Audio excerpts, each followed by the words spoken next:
الحمدللہ والصلاة والسلام علی رسول اللہ وعلی آلہ وصحبہ اجمعین۔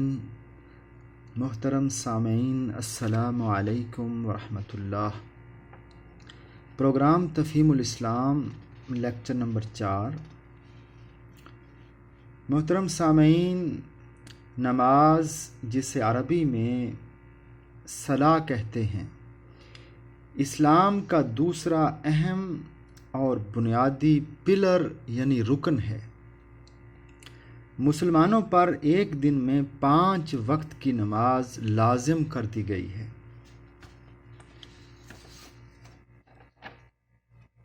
محترم سامعین، نماز یعنی اللہ کے سامنے قیام، سجدہ، رکوع، تشہد میں بیٹھ کر اس کی تسبیح پڑھنا، اس کا بہت بڑا مقصد ہے۔ میں سمجھتا ہوں کہ اللہ تعالیٰ کی وحدانیت، بڑائی اور عظمت انسان کے دل میں بٹھانے کے لیے نماز کے علاوہ، نماز سے بہتر اور کوئی طریقہ نہیں ہے۔ لیکن آج مسلمانوں کو نماز کے ثمرات نہیں مل رہے، کیونکہ ہم میں سے اکثر مسلمان نماز رسمی طور پر پڑھتے ہیں اور ادا کرتے ہیں۔ انہیں یہ پتہ نہیں ہوتا کہ وہ نماز میں اپنے رب یعنی خالق کے بارے میں کیا کہہ رہے ہیں، وہ اپنے رب سے کیا گفتگو کر رہے ہیں۔ جیسے نبی صلی اللہ علیہ وسلم نے فرمایا، نماز میں بندہ اپنے رب سے گفتگو کرتا ہے۔ محترم سامعین، ان لیکچرز کا مقصد یہ تھا، ویسے تو نماز سب کو آتی ہے، سب پڑھتے ہیں۔ ان لیکچرز کو ریکارڈ کرانے کا مقصد یہ تھا کہ اس بات پر زور دیا جائے کہ ہم نماز میں پڑھی جانے والی ہر ایک دعا اور تسبیح پر غور کریں اور ان پر غور و فکر کرتے ہوئے ٹھہر ٹھہر کر نماز میں پڑھیں، تاکہ نماز پڑھنے کا جو اصل مقصد ہے کہ ہمارے دل میں اللہ کی عظمت، بڑائی، وحدانیت گھر کر جائے، بیٹھ جائے، وہ پورا ہو سکے۔ انسان کو زیب نہیں دیتا کہ خالق کائنات اپنے عظیم رب کے سامنے جلدی جلدی الفاظ ادا کرے کہ جس سے معنی واضح نہ ہو۔ محترم سامعین، آج سے پختہ ارادہ کر لیں کہ کم از کم نماز میں ہم جلدی نہیں کریں گے، اور جو بھی ہم منہ سے الفاظ نکال رہے ہوں گے ان کے معنی اور مطلب ہمیں پتہ ہوگا۔ دنیا میں ہم کسی بڑے آدمی کے سامنے جلدی جلدی بے ڈھنگے الفاظ بولنے سے ڈرتے ہیں کہ ناراض نہ ہو جائے کوئی بڑا آدمی دنیا میں۔ وہ تو جس کے سامنے ہم نماز میں کھڑے ہوتے ہیں، وہ تو عرش عظیم کا رب ہے اور ہمارا خالق ہے، سب سے زیادہ عزت کے لائق ہے کہ اس سے مکمل ہوش و حواس اور ڈرتے ہوئے گفتگو کی جائے، یعنی اس کے سامنے نماز پڑھی جائے، اس کی تسبیح کی جائے۔ تو ان لیکچرز میں انشاءاللہ نماز کا ترجمہ اور نماز میں پڑھی جانے والی دعاؤں کی صحیح ان کے الفاظ کی ادائیگی کے بارے میں انشاءاللہ بیان کروں گا۔ سب سے پہلے ہم نماز شروع کرتے ہیں اللہ اکبر سے۔ اللہ اکبر کہتے ہیں تکبیر کو، اور وہ تکبیر جس سے نماز شروع کی جائے اسے تکبیرہ الاحرام کہتے ہیں، یا تکبیر الاحرام۔ اس کو اردو میں تکبیر تحریمہ بھی کہتے ہیں۔ احرام کے معنی ہے پابند کر دیا جانا، اور انگلش میں کہتے ہیں پروہیبیشن، ریسٹرکشنز، یعنی وہ تکبیر جس کے بعد پابندیاں لگ جائیں، خاص قسم کی پابندیاں. اور ہم استعمال کرتے ہیں لباس الاحرام، یعنی وہ لباس جس کے بعد پابندیاں لگ جائیں. جب ہم نماز میں سب سے پہلے تکبیر کہتے ہیں، اس کے بعد انسان پر جو نماز پڑھ رہا ہوتا ہے اس پر پابندیاں لگ جاتی ہیں، یعنی وہ عام حالت میں نہیں ہوتا، وہ خالق کائنات کے سامنے اب کھڑا ہے، وہ خالق کے سامنے گفتگو کر رہا ہے، اور درمیان میں کوئی انٹروین وہ نہیں کرے گا، نہ کوئی اسے کرے گا. یعنی وہ سب سے بڑی ہستی سے مخاطب ہے، کوئی درمیان میں اسے تنگ نہیں کرے گا، نہ وہ کسی کو تنگ کرے گا. اور یہ اللہ اکبر کہنا، جسے تکبیرہ الاحرام کہتے ہیں، یہ نماز میں فرض ہے. اگر یہ نہیں ہوگی تو نماز نہیں ہوگی. اللہ سب سے بڑا ہے، اور یہ کہتے ہوئے ہاتھوں کو اوپر اٹھاتے ہوئے کہ میں اے اللہ بے بس ہوں، کمزور ہوں، اور آپ سب سے بڑے ہیں، یہ ذہن میں لاتے ہوئے. اور تکبیر الاحرام کے بعد نماز ہم شروع کرتے ہیں دعائے استفتاح سے. استفتاح کہتے ہیں اوپن کرنا، شروع کرنا، یعنی وہ دعا جس سے نماز شروع کی جاتی ہے، اوپننگ پریئر، اس کو دعائے استفتاح کہتے ہیں. یہ اور کئی دعائیں بھی نبی صلی اللہ علیہ وسلم سے ثابت ہیں، لیکن یہ دعا ہم اکثر پاکستان میں یہ دعا پڑھتے ہیں: سبحانک اللہم و بحمدک وتبارک اسمک وتعالی جدک ولا الہ غیرک. محترم سامعین، میں اب ان الفاظ کو کہ کس طرح صحیح انداز میں پڑھنا ہے آپ نے، اور کیا کیا غلطیاں اکثر ہم کر جاتے ہیں، اور ان کے معنی انشاءاللہ میں بتاؤں گا. سبحانک،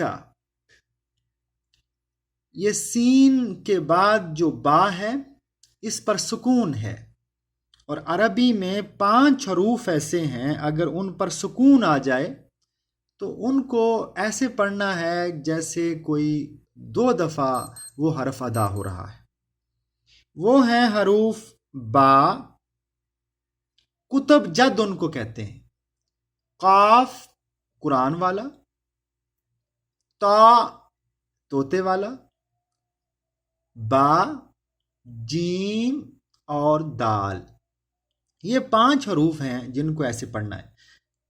جیسے میں پڑھتا ہوں سبحانک، سبحانک نہیں، صبح، اس کو تھوڑا سا، یعنی جیسے آپ کئی اور سورہ میں جیسے قل هو اللہ احد، یہ جو دال ہے احد کے بعد، یہ تھوڑا سا اس کو اٹھا کے پڑھنا ہے. سبحانک، یہ ہا جو ہے اس کو گلے سے آواز آئے، یعنی گلے میں تھوڑا سا پریشر ہو، یہ گلے سے پڑھنا ہے. سبحانک. میرے محترم بھائیوں، اگر آپ تھوڑی سی پریکٹس کریں گے ان کو ادا کرنے کی اور سنیں گے اچھے قاریوں کو تو آپ جلدی سیکھ جائیں گے. سیکھنے کے لیے ڈیڈیکیشن اور شوق کی ضرورت ہوتی ہے.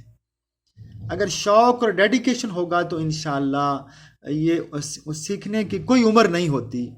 یہ بڑھاپے میں 50-60 سال میں بھی آپ سیکھ سکتے ہیں، شوق اور ڈیڈیکیشن ہو. ہاں، اگر آپ سے پھر بھی محنت کرنے کے بعد بھی آپ سے صحیح ادا نہیں ہوتا تو کوئی بات نہیں، لیکن ان کے معنی پر غور کریں آپ. سبحانک، یہ ہا کے بعد جو الف ہے تو اس لیے یہ جو زبر ہوتی ہے یہ دراصل یہ اس کو کہتے ہیں لیٹا ہوا الف، یعنی ہاف، آدھا الف کو زبر کہتے ہیں. اور زبر پڑھتے ہیں 1 سیکنڈ میں، یعنی ہا زبر ہا، با زبر با، لیکن اگر کھڑا زبر ہے تو اس کو 2 سیکنڈ میں پڑھنا ہے. کھڑا زبر دراصل وہ کھڑا الف ہی ہوتا ہے. یہ دونوں ایک ہی ہیں، کھڑا الف اور کھڑا زبر. ہا کے بعد یہاں الف ہے، اس لیے ہا کو لمبا کرنا ہے، یعنی ہا کے اوپر کھڑا زبر آپ سمجھیں. سبحانک، سبحانک نہیں کہنا، سبحانک، تھوڑا سا ہا کو لمبا کرنا ہے. سبحانک، بہت زیادہ عزت والے ہیں. کا کہتے ہیں آپ. اللہم، اے اللہ. جب نماز پڑھیں تو سب سے پہلے ہم یہ الفاظ ادا کرتے ہیں، تو ان الفاظ پر غور کریں کہ کیا ہم کہہ رہے ہیں. سبحانک اللہم وبحمدک، اور اپنی تعریفوں کے ساتھ. اے اللہ، آپ بہت زیادہ عزت والے ہیں، اور اپنی تعریفوں کے ساتھ. انگلش میں ہم کہیں گے، انگلش میں سبحانکا کو گلوری بی ٹو یو، اور اردو میں اس کو پاک بھی کہتے ہیں. سبحانہ، آپ پاک ہیں. پاک اصل میں کہتے ہیں کہ اللہ تعالی تمام ضرورتوں اور تمام کمزوریوں سے پاک ہے. اس کے معنی سبحان کے اصل میں یہ ہیں کہ وہ ہستی جو تمام ضرورتوں اور کمزوریوں سے پاک ہے.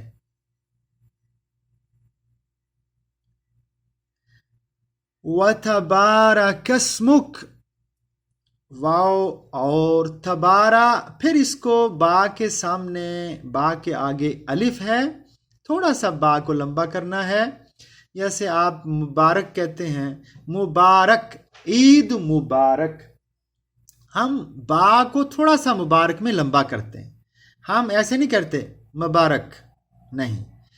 با کے آگے الف ہے، اور بہت سارے لوگ اس کو وتا بارہ قسموں کا کہتے ہیں. ہمارے بزرگ، وہ بھی ٹھیک نہیں ہے. سیکھنے میں کوئی وقت نہیں لگتا، شوق کی ضرورت ہے. ہم کہیں گے وَتَبَارَكَ اسْمُكَ. اگر کٹھا پڑھنا ہے تو وَتَبَارَكَ اسْمُكَ وَتَعَالَى جَدُّكَ. تو میں آپ کو یہی میں تو پریفر کروں گا کہ علیحدہ علیحدہ لفظ کو آپ پڑھیں تاکہ اس کے معنی جو ہے وہ دل میں بیٹھے. وَتَبَارَكَ، بہت برکت والا ہے. تبارکہ کہتے ہیں بلیسنگز کو، اللہ کی برکت کو بلیسنگز کہتے ہیں. جیسے اللہم بارک علی محمد، اے اللہ محمد صلی اللہ علیہ وسلم پر برکتیں یعنی رحمتیں نازل فرما. اور بہت رحمت والا یعنی ساری برکتیں اللہ ہی کی طرف سے ہیں. وَتَبَارَكَ اسْمُكَ، اور آپ کا نام بہت برکت والا ہے. وَتَعَالَى، بہت بلند ہے. تعالی جو اللہ تعالیٰ کے ساتھ ہم لگاتے ہیں، یہ وہی تعالیٰ ہے، بہت بلند ہے. جدو کا، آپ کا مرتبہ، آپ کی شان. اور انگلش میں ہم کہیں گے کہ یو آر بی بلیسڈ and your name be blessed. Your position is superior and highly ranked. جب بھی محترم بھائیوں نماز میں پڑھیں، سمجھ کر آہستہ آہستہ الفاظ کو ادا کریں تاکہ ان کے معنی پر آپ غور کر سکیں. وَلَا إِلَٰهَ غَيْرُكَ، اور نہیں عبادت کے لائق غیرک، اس کے سوا، یعنی آپ کے سوا اللہ، یعنی اللہ سے آپ مخاطب ہیں نماز میں. اے اللہ، آپ کے سوا کوئی عبادت کے لائق نہیں. یعنی none has the right to be worshipped except you. تو جب ہم نماز میں جلدی جلدی سبحانک اللہم و بحمدک و تبارک اسمک و تعالی جدک کو پڑھتے ہیں ایسے، تو محترم بھائیو، یہ نماز پڑھنے کا مقصد فوت ہو جاتا ہے. اور نماز کے ثمرات اور فوائد ہم نہیں حاصل کر پاتے۔ اللہ سے دعا ہے کہ اللہ تعالی ہمیں ٹھہر ٹھہر کر اور سمجھ کر نماز پڑھنے کی توفیق دے، تاکہ ہم نماز کے صحیح ثمرات اور فوائد حاصل کر سکیں۔ وآخر دعوانا ان الحمد للہ رب العالمین۔